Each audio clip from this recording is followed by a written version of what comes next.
چرا حق را سکوت کردی وطندار؟ زی اصل آگاه نساختید امتی زار. از آن فرصت که داشتید روی منبر، همیشه گفتگو از غیبت و فرع. گذاشتید توحید را روی دفتر، گرفتید دشمنی را دوست اکبر. هوا و نفس خود را پیشه کردید، حقیقت را به هر زید تیشه کردید. شما با مشرکین کردید وحدت، تشیع لعین خواندید برادر. سؤالم بر شما ای جمع دربار، چرا دوستی کنیم با دشمنی زار؟ کسان کردن خلاف با امر بطلان، زدن چنگ فهم را با نص قرآن. سفر کردن غربت راه دانش، تعلم صحیح کردن ز خارج. گرفتن علم را از نزد شیخان، به حق برگشت کردن تاجیکستان. شروع کردن دعوت را براستی، کتاب دار شود یکتا پرستی. حیا کردن سنت را به سرعت، نظیف ساختن عمل را ز بدعت. شب و روز دعوت دوستان الله، همیشه درس می کردند حق را. خلل کردین حقیقت نفس پرستان، گرفتید راه شیطان کبر و عدوان. به آوازی بلند گفتید از این روی، خلاف گردد اینها را به هر بوی. صدای دعوتی حق بوی مشک است، همیشه باطلان را در خروش است. به جاسوسی که پرداختید به هر روز، کمک کردید طاغوت را شب و روز. روان کردید جماعت را به زندان، این از سنجش الله قدر ایمان. نترسیدید از آن روزه که سخت است، حسابش نزد الله بزرگ است. که آن روز برکشد اعمال میزان، خجالت می شوید آن وقت پشیمان. زی آغاز دعوتش بود 13 سال، زی آغاز دعوتی او 13 سال. همیشه گرد توحید کرد بیدار، که جمعی امتی در گرد توحید. به این اجماع کردن کس نکرزید. سراسر آیتی قرآن همین است، کسی را عقل سالم نقل دین است. برآور مکتبی آن دوست الله، دلیرانی بزرگ جان فداران. سلیم بود اعتقاد جمع شیران، همه یک تن بودن دشمن پریشان.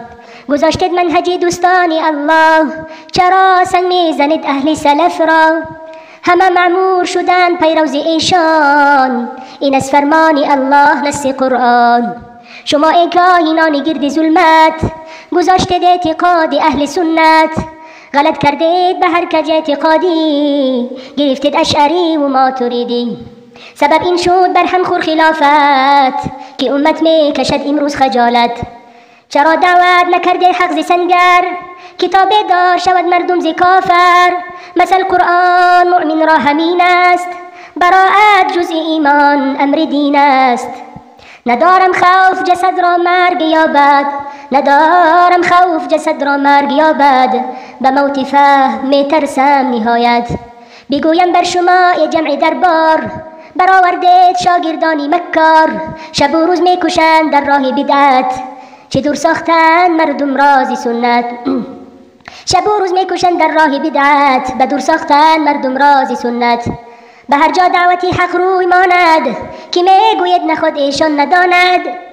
این از این راه باطل نفس پرستان، گرفتید همزمان معبود انسان. تعصب می کنید حق را به هستی، کجا شد همتی الله پرستی؟ چرا کردید حق را روی گردان، فروختید همزمان آیات قرآن.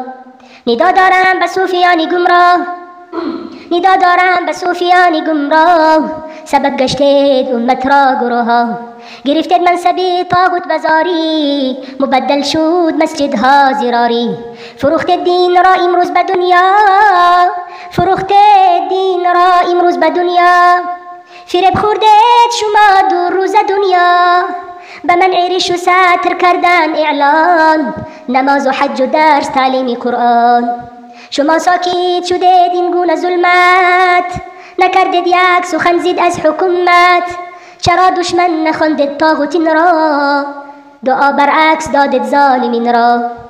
به تا امروز شما گمراه هستید، که تا امروز شما گمراه هستید. سبب این است به حق تسلیم نیستید. الها ظالمین را خار گردان، الها ظالمین را خار گردان. که در عالم شود نور دین اسلام. ندا دارم در آخر از این راه، به حاجیان و ایشانانی گمراه شوید تسلیم به حق در روز دنیا کتاب دار شوید هر گونه گمراه. چرا حق را سکوت کردید وطندار زی اصل آگاه نساختید امتی زار. از آن فرصت که داشتید روی منبر همیشه گفتگو از غیبت و فرع.